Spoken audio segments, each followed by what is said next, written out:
our HVAC company has solved the issue behind the high electricity. Our exhaust fans were running 24/7. So that was attributing to the increase in electricity. They discovered this towards the end of October. So our most recent bill, we will not have seen it, have seen the decrease yet, but the next bill we should. So that's in good news. Also, when I was talking with GM about it being the exhaust fans, one of the things that came up was that the exhaust fans were pulling air out of the building. And actually, during a pandemic, that is not the worst thing. Financially, it's not great because our electricity bills were so high, but in the public health sort of grand scheme of things, it was a good thing that that was happening, because then that means that the air is not staying in the building as long. So anything that's circulating is out.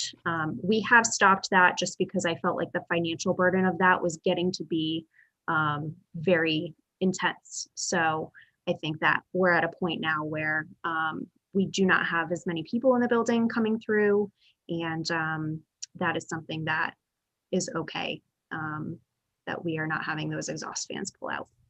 So let me just take a quick look at my notes here to make sure that was what I had for income and expense reports. I also do know now the signs of when those exhaust fans run. So if we have the same problem happen again, there will be some telltale signs there. What are those signs, just out of curiosity? Great question. So it is, if you try and open our exterior doors, there's almost going to be like a suction to them, and it's going to be really hard to open those doors. So what it's called is called negative pressure in the building. So all of the air was coming out through our rooftop units. And so when we tried to open the doors, it was really difficult to do so. Interesting. Yes. And also we had a very bad smell coming from, this didn't crop up until recently, but we had a smell coming from our furnace area. And it's because the exhaust for the furnace was being drawn back in to the building.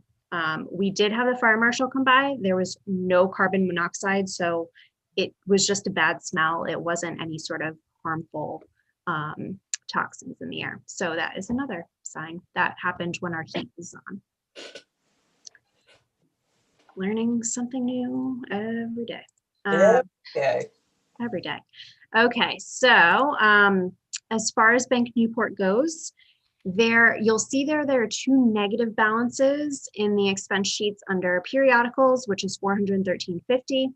We had canceled our New York Times subscription back in the spring, and they told us that they were not going to be able to refund us until the New York Times gave the refund to our subscription company. So it was like a multi-step process. So we finally got that refund, which was good, and we'll be able to put that into Bank. We put that into Bank Newport.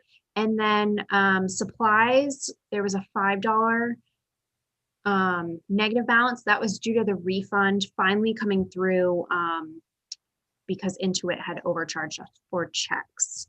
So that is all balanced, and it was a pretty quiet month for programs. We are at a point where we're just doing virtual programs, and take home type stuff. Okay, so that's what I have for income and expense reports and also Bank Newport. If there are any questions, I can answer those, or I can move on to the HSA line transfer.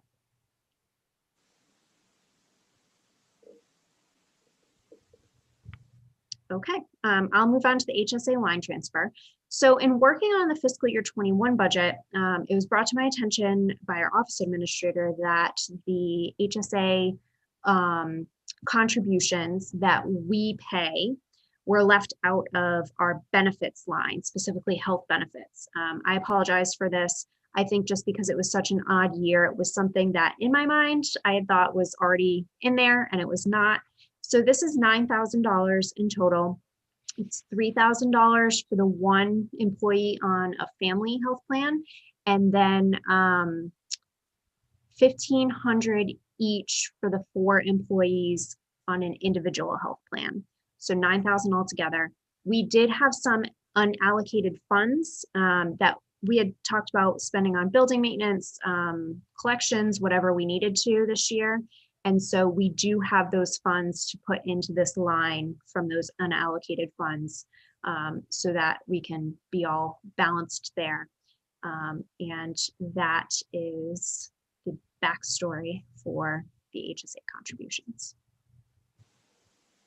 So what line are they going to come from?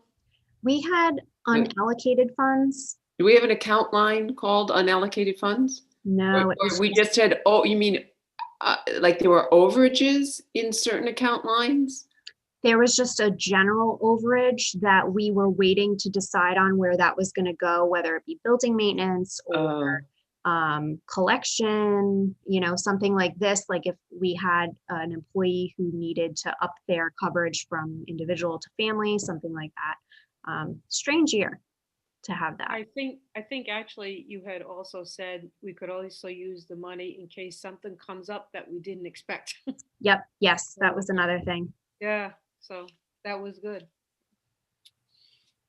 So when the budget was approved, or we started with the FY21 budget, we received more than we had requested for specific account lines? we received, well, the issue behind it was that our salaries line ended up being so low this year that with the town's allocation, there were extra funds that could be allocated elsewhere. Oh, but we had originally expected to spend those funds for salary. Absolutely. So in essence, that money had been allocated for salaries.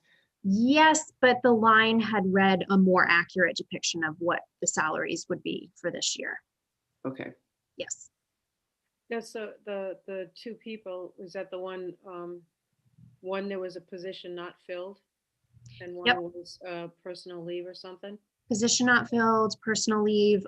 We are not using as many on-call hours either. We typically use 1,200 hours per year, and we are nowhere near that.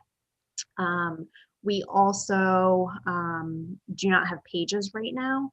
Our staff are shelving when they're able to. So we're just running very low on staff, very tight payrolls too.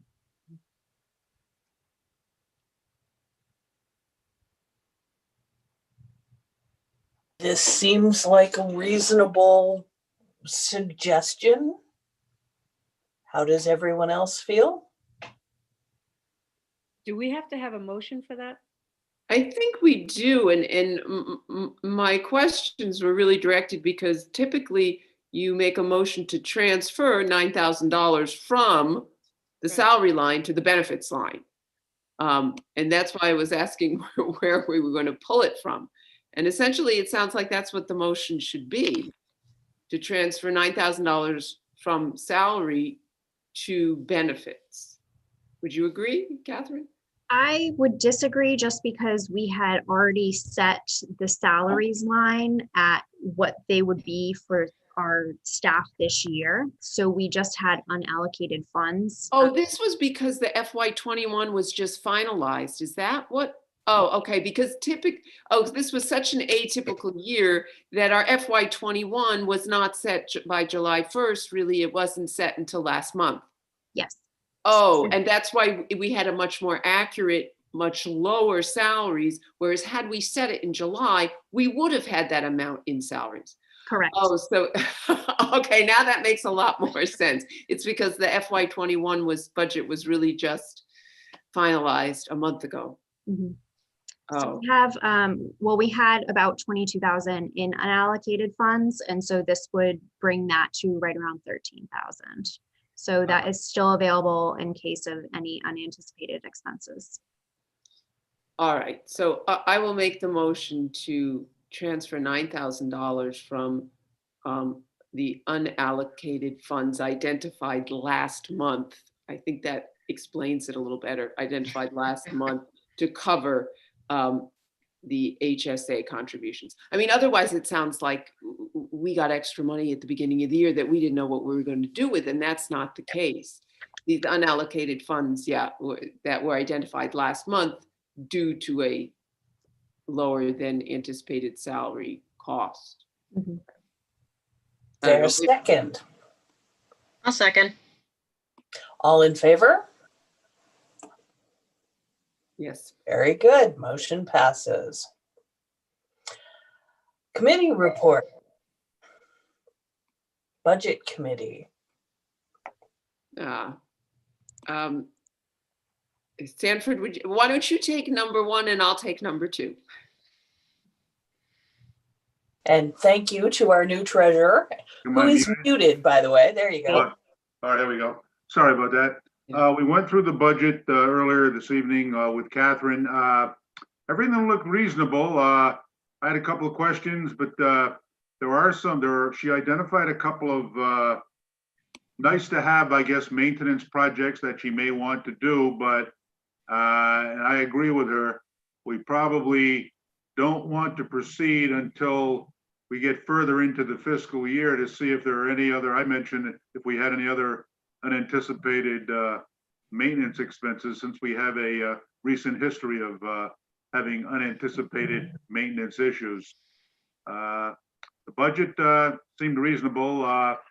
The request she has for revenue, I think she was 2% or 2.14%. Again, that's not outrageous. I don't, and as Catherine said, last year, the library got $1 more over the prior year. So it's not unreasonable to ask for some makeup funds, if you will, to get to 2%.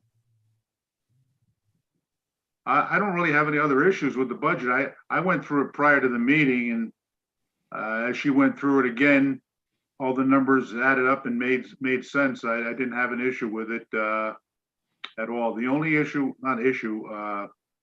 she brought something up, which is a distinct possibility. Since we have tight reins on the salary line, there may be some surplus funds, but again, that won't shake out until we get further into the fiscal year. That's all I really have on the budget itself. All right. Do we need to vote to accept this preliminary budget? Just one thing, it won't be necessary for us at this meeting to go through what we went through line by line. I think we're only looking at the total budget, correct? For this meeting? I believe so, yes. Yeah, okay. Yeah, my recommendation would be to approve it. I don't know about Carol, if she has any comments as well. No, I would absolutely agree. We, as Sandy said, we went through it essentially line by line. And there are very strong justifications for every number in every line. And it's a 2.14% increase. And I also feel that's very reasonable. And so I would also recommend that the board approve sending this as our preliminary FY22 budget to the town administrator. I do have a question. This is going to be going to the administrator. Now, I'm assuming you'll be having a conversation with him, Catherine, and this may not be the final proposal that he presents to the town council, correct? Correct. That's actually how it shook out last year, is that we had pitched, I think it was around a 2.5 or 3% increase. And I think he gave us a little bit under that. There's so many ups and downs with how things go. I can't remember after what happened, but I think it went to the budget committee and we made a pretty convincing case there. Yeah, just to be clear, I don't know if anyone other than us is watching this meeting or through Zoom, just so that they understand, this is not the budget for 2022. This is our recommended first proposal, if you will, to the administrator, just so we're clear. I don't want people running off and thinking that this is going to be the budget and everybody's going to be clapping or whatever. This is just an initial recommendation. I have a question. Are there any new line items that you added to this budget? So no new line items. I think about for fiscal year 19, it was either 19 or 20, we had put the Friends balance in there because that is a significant part of our budget. And I think one of the only other major changes was that we had office, library, and computer supplies all on the same line. We took the chunk of usual computer supplies and put those into technology maintenance. So that was like a line change, I guess you could say. Okay, but nothing new that you had to add? Nope, no new lines. Okay. Everything has been pretty par for the course the past couple of years. Thank you. You're welcome. I just had a follow-up. I forgot to ask it at the budget subcommittee meeting. The, was it the Friends and the Friends of the Tiverton Library, we have there's an in and out of the program funds, expenses, and revenues. Now, what happens if the expected revenue that we think we're going to get from the Friends doesn't materialize? Do we cut back on programs as well? Yes, that would be what we would have to do. And typically every year, some of the departments don't use all their allotted funds, so they have some previous years worth of programming funds for situations like that. So they are being very careful this year. So in the case that the Friends are not able to contribute at the same level that they have been in previous years, then we are able to still continue running programs. One of my thoughts is that hopefully things will be back to normal by July when this budget is enacted. But we really just don't know yet. So we're being very careful with those program funds this year in anticipation that it could be strange next year. It's not a big amount of money, but just in case, I just figured I'd ask the question. I forgot to ask.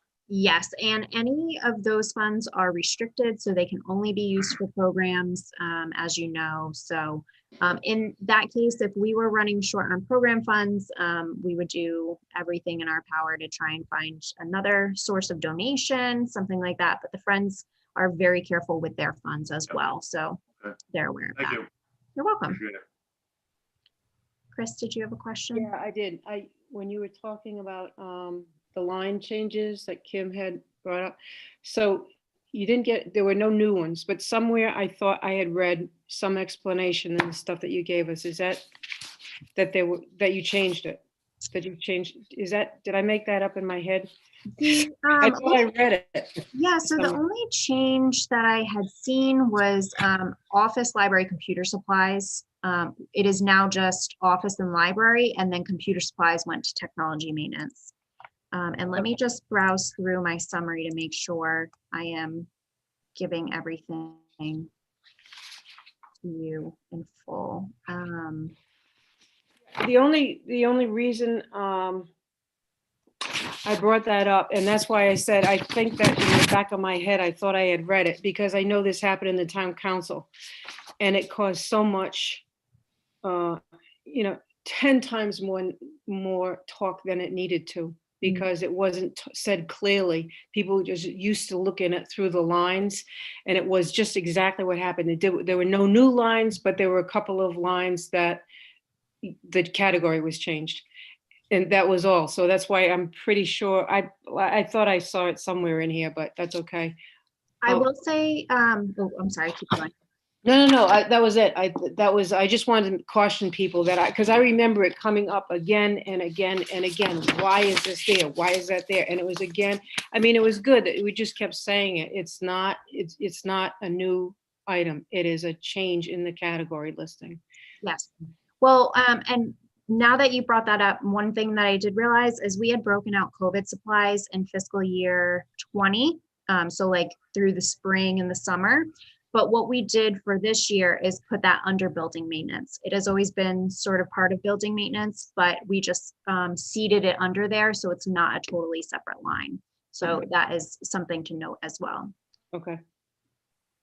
Well, that is because it'll probably jack up the maintenance line, So Yeah. someone might, and that's the kind of thing that someone might ask about that, which is like, well, that's just because of just what you said. The COVID supplies are now listed under the maintenance with, so that's fine. I just wanted you to prepare. That's, and it is, Thank and, you. and actually it is a legitimate question, I think. So, okay. That's it. Any other comments, questions? Sandy, would you like to make the official motion for us to vote on? You're muted. I keep muting myself, sorry. Because I clear my throat sometimes and I don't want to interfere. I make a motion that the fiscal 2022 Tiverton Library budget be approved. I'll second that. All in favor? Excellent. Thank you to the Budget Committee for all your hard work. Yes, Can't thank you. believe in the same meeting, we're discussing fiscal 20, 21, and 22 regarding COVID. All right, moving on. Carol, item 2. Yes, so the Personnel Subcommittee reported back last month that you had reviewed Catherine and were very, very pleased with her performance and had recommended a 2% salary increase. And you asked the Budget Subcommittee just to check that the funds were in the budget. And as we just discussed, there is favorability in the salary line due to reduced usage in this FY21 year on on-call staff and pages. So we do feel that we can grant the well-deserved salary increase, and we would also recommend that it be retroactive to September, which was her date of hire, and which is also when her review takes place every year.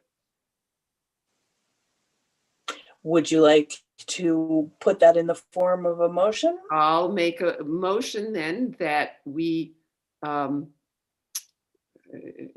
accept the Personnel Subcommittee's recommendation for a salary increase of 2% for our director based on her stellar performance, and that it should be retroactive back to September. Do we have a specific date? September 24th. September 24th of this year. Second. All in favor? Seconded that. Me. Kim did. And that is an enthusiastic recommendation for Catherine's performance. Thank you very much. Thank you all. Round of applause. Thank you. Thank you very much. All right, moving forward to the director's report. All righty. Okay, so let me go ahead. I'll start with monthly statistics.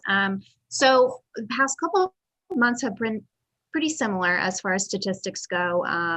With visits and computer sessions, our patrons are still relying on eZone and looking at our website and using our virtual resources, which is fabulous. Our physical and material circulation has improved. I'm gonna say that's mostly attributed to our stacks being pretty much totally open, with the exception of a smaller area in the children's room being the only open section of that room. And our teen room is back open too. We also have 5 delivery days per week. So we are getting our interlibrary loan delivery Monday through Friday, which means more materials are coming in and at a higher rate. So our patrons are getting their materials quicker.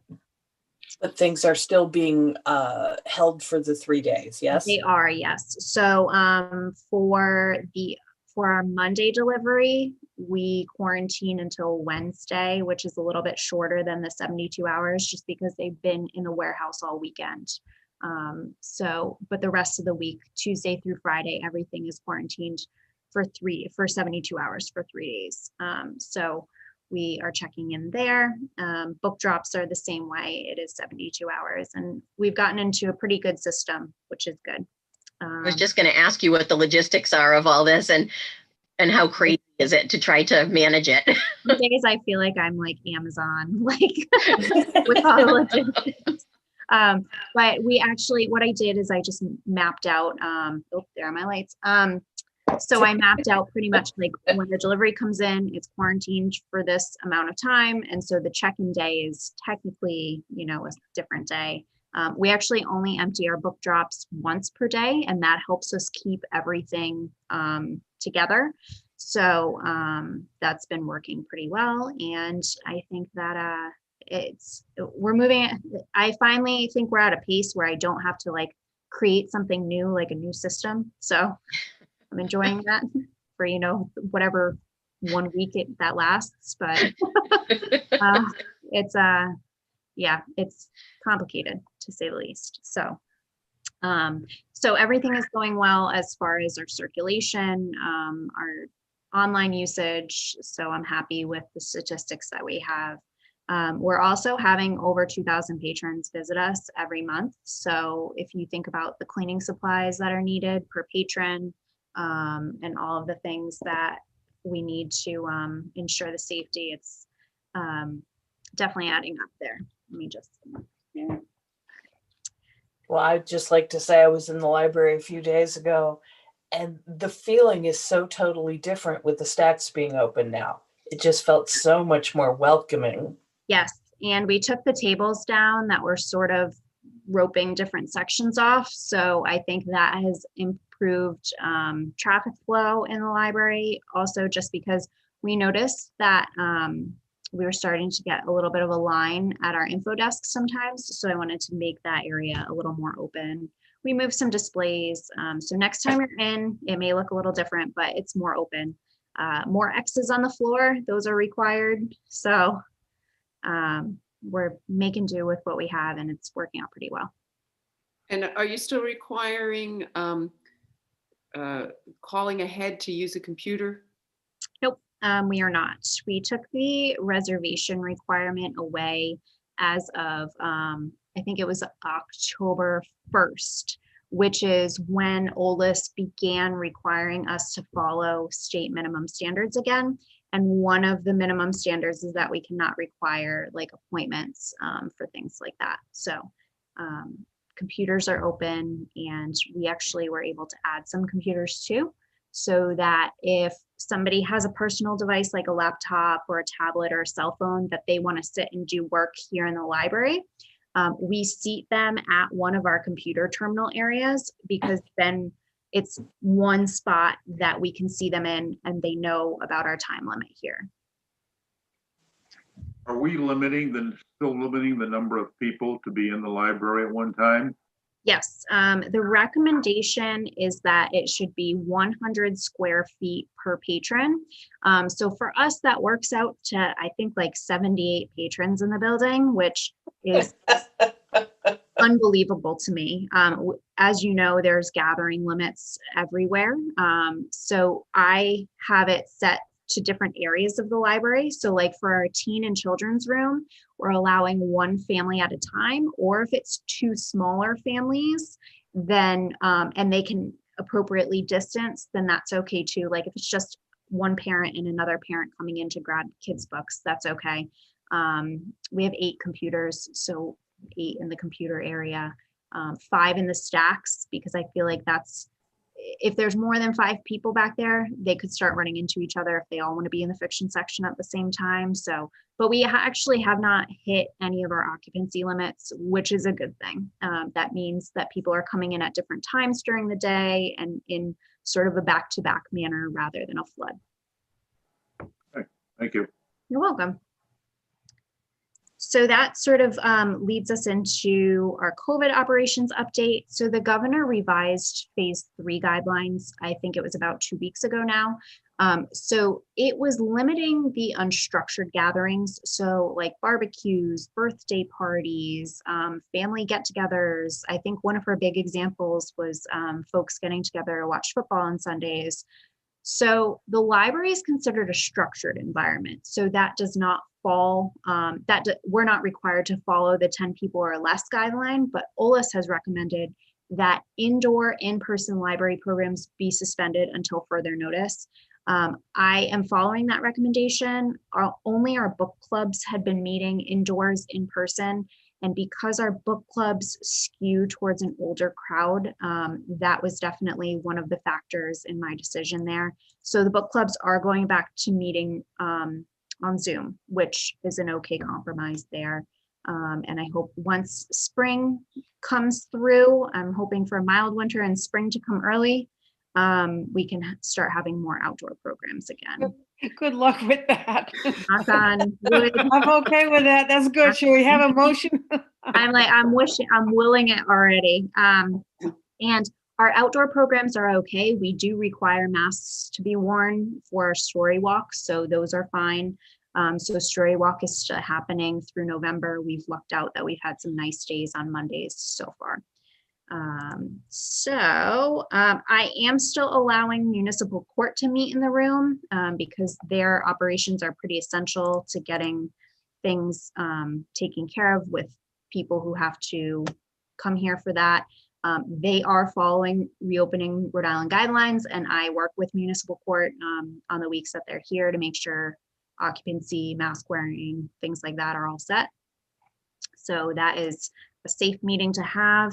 And I think it best to sort of keep our services steady until this uptick in COVID cases decreases. I am going to be listening to the governor's talk on Wednesday. I think it's at 1 p.m. to see if there's any other additional guidelines. But I'm going to say for now, we're just going to keep things steady and see where that leads us.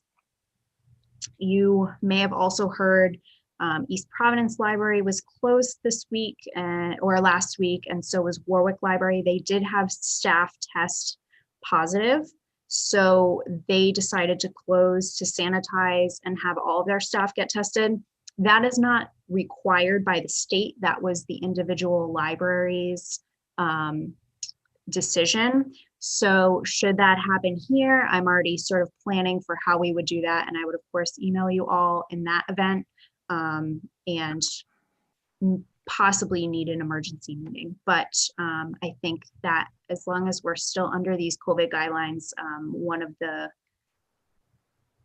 stipulations was that I would be able to make that decision based on whatever information I had. I would of course still email you all though. That's a good point you brought up. Have any of the staff been tested?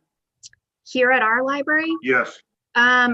Well, I can tell you that, but I'm not sure actually what I can say as far as human resources guidelines go, but I can tell you I've been tested and it wasn't the most horrible thing. And it was just because the governor had recommended everybody in my age group get tested back in the summer.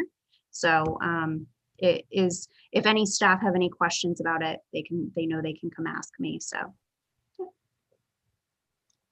And I think we're fortunate in that staff can work at a significant distance from each other. They're not even within 10 feet of each other. Yes, that's another factor actually that I should mention is none of us would be considered close contacts of each other because everybody's distanced, everybody's wearing masks. Yes, there are still some common things that we all use, but staff have been instructed to clean those things like door handles that everybody else uses in those common areas. So. And the lunchroom now or the break room is not being used. Everybody eats lunch in a separate area? Correct. Yes. Everybody eats in their own workspace, in their own designated workspace, or if they're one of our part-timers who does not have their own workspace, or, somebody just wants to eat in their car, that's fine. But if somebody doesn't have a designated workspace, they ask me about it. And then I have a few separate areas around the library that I spread out based on the day. So more logistics. Good. So I think that was it for my COVID operations update. And maintenance update is next. If there's any other questions though, I can answer those. Okay, I'll move on to maintenance. So pretty much right now, my focus is on external issues before bad weather comes. So we are going to have 2 windows replaced soon. If you remember during the tropical storm that came through, 1 window in the children's room was broken, so that's going to be replaced. I also noticed there was a foggy window in the community room. And so that does need to be replaced as well. So taking care of those external issues before it can get worse with the bad weather is my priority. We also have a handle on this HVAC and electricity issue, which is great. That was one of the things that I wanted to make sure was squared away, and it is. And oh, if you noticed, last week and the week before, DPW was here and our propane fill well drain is installed. So Is that the end of it? it is the end of it. This has been since I've been here, so just under 2 years, I think. So with much thanks to DPW, it is done. And so there actually, I will mention, you'll notice a strip of new asphalt by the drive-through. So later on in the spring, I'll probably talk to you all about seal coating so that that can be less noticeable. And so outdoor projects going pretty steady. During the winter months, I tend to focus more on the interior work, which is like our cork tile repair. Now that we've gotten that situated, touching up paint in high touch areas and replacing light bulbs. So like the cosmetic type things, and our custodian performs those. So I will also be working on the HVAC control system soon. I would like to get a couple of quotes on replacing that. And once I have quotes, I'll present them all to you. And then once we get closer to budget committee season, I'll prepare an updated maintenance list. So if you remember, I had sort of like a master list of everything building maintenance related that had come up over the past, I think it was 18 months at the time. So I'll have a new list for you all to expand upon that for more recent things, because building maintenance has been something that has been a pretty big burden on our budget recently. So I'll have that all together. That concludes my director's report. I am more than happy to answer any questions.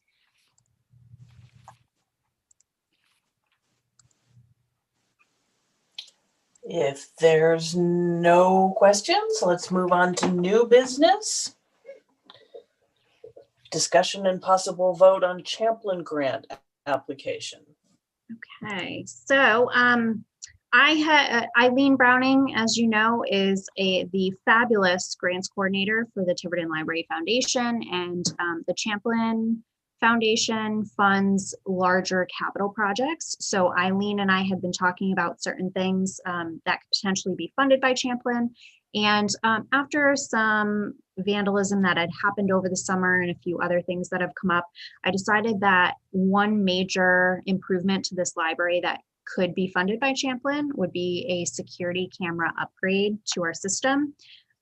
We have 16 security cameras right now, but there are gaps in some coverage, mostly externally. If you would like to ask me offline where those gaps are, I can certainly answer that, but I'll leave that up to you. So I did actually have one vendor come through last week and give me 2 separate proposals. Both were under $10,000. And so I'm going to wait until we have some more vendors come through and give us additional quotes for what we're looking for. But it is just to give you like a ballpark area of what we would be asking for Champlin. I have not written the grant yet. I would prefer to get your approval for that before delving into it. But I could actually show you the finished grant before it's submitted at our December meeting. So this is me asking tonight just for permission to proceed with writing the grant, and you all feeling like this is something worthwhile for our building. And that's what I have so far. Both the technology coordinator and I are working on this with the foundation.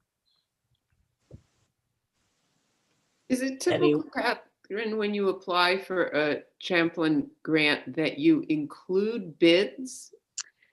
Not typically. However, I did sort of need a ballpark figure in order to put that on the application. So that's why I went ahead and started getting quotes and bids now, so that I can have a good idea of what the cost would be.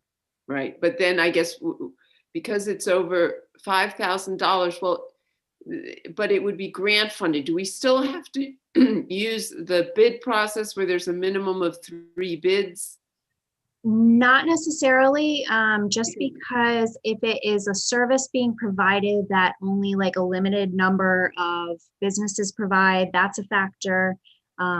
So it depends on what Champlin is going to require.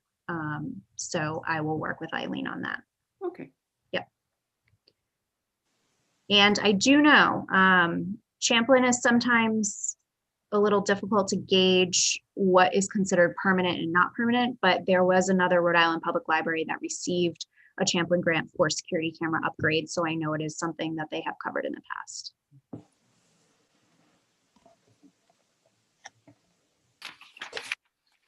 Question. Yes. The cameras, are they indoors and outdoors, or is it just outdoors? So we have really good coverage indoors. It's more outdoors that we need the added coverage. Okay. Mhm. So they do have to be a special kind of camera. Also, the placement of our current ones, with talking to the vendor from last week, is not actually ideal compared to where certain lights are.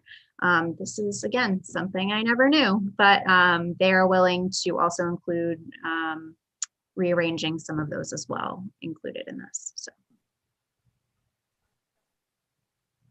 I make a motion to direct Catherine to work on the Champlin grant for security camera upgrades. Is I'll there a second? I'll second it. All in favor? Excellent. thank you. That appears to be all for our agenda. I would like to wish everyone a safe and small Thanksgiving holiday. Motion to adjourn. So moved. And we have a second. Yes, we All do. all in favor? Thank you, everyone. Thank you, everyone. Happy Thank you. Thanksgiving. Be well. We'll talk Stay next safe. month.